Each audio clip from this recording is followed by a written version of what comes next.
It happened quietly, insidiously, a creeping takeover disguised as progress. He promised efficiency, transparency, a brighter future. The people cheered. They didn't see the glint in his eye, the hunger for power.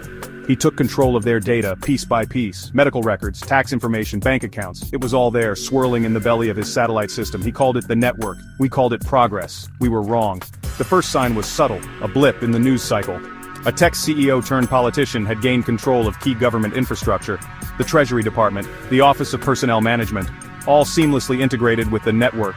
He promised streamlined services, faster payments, and reduced bureaucracy. The people, blinded by the allure of convenience, didn't notice the fine print, didn't realize they were signing away their privacy, their freedom. He consolidated his power swiftly.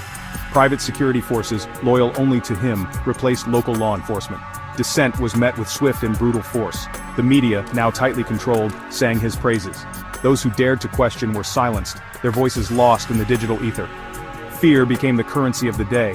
He smiled from behind podiums and screens, a wolf in sheep's clothing, and the sheep, lulled into a false sense of security, grazed peacefully on the precipice of oblivion. His grip tightened, a python slowly constricting its prey. He controlled the flow of information, manipulating the narrative to suit his agenda. The people, bombarded with propaganda and misinformation, became distrustful of their neighbors, their friends, their families. The seeds of discord had been sown, and the harvest was about to begin. Then, the whispers started. Stories of bank accounts drained overnight, paychecks disappearing into the digital void. People panicked, but their cries for help were met with silence. The banks pleaded ignorance, blaming technical glitches. But the truth was far more sinister. The whispers turned to screams. Protests erupted in the streets, fueled by fear and desperation. But the politician, now a tyrant in all but name, unleashed his private army.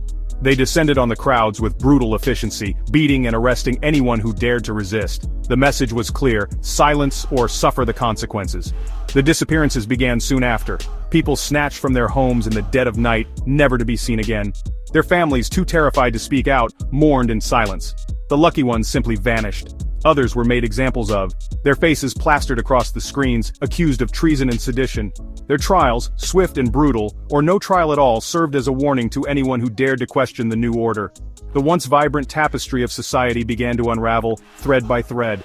Fear became the air people breathed. Trust evaporated, replaced by suspicion and paranoia. Neighbors informed on neighbors, friends betrayed friends. The very fabric of humanity was being torn apart, replaced by a cold dystopia.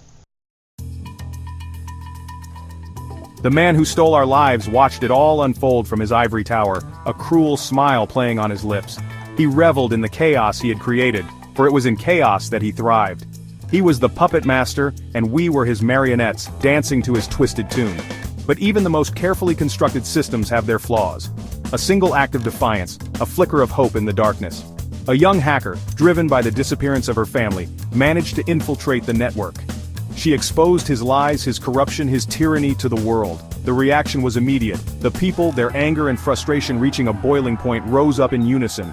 They stormed government buildings, demanding justice. The private army, overwhelmed by the sheer number of protesters, crumbled. The tide had turned. The hacker, hailed as a hero, became a symbol of hope. Her actions sparked a chain reaction, inspiring others to fight back against the tyranny that had gripped their lives. The man who stole our lives, his reign of terror crumbling around him, made a desperate attempt to escape. But it was too late. The people were coming for him. The revolution was swift and brutal. The people, fueled by years of pent-up anger and resentment, tore down the symbols of his power. The satellite system, once a tool of oppression, was dismantled piece by piece. The private army was disbanded, its leaders brought to justice.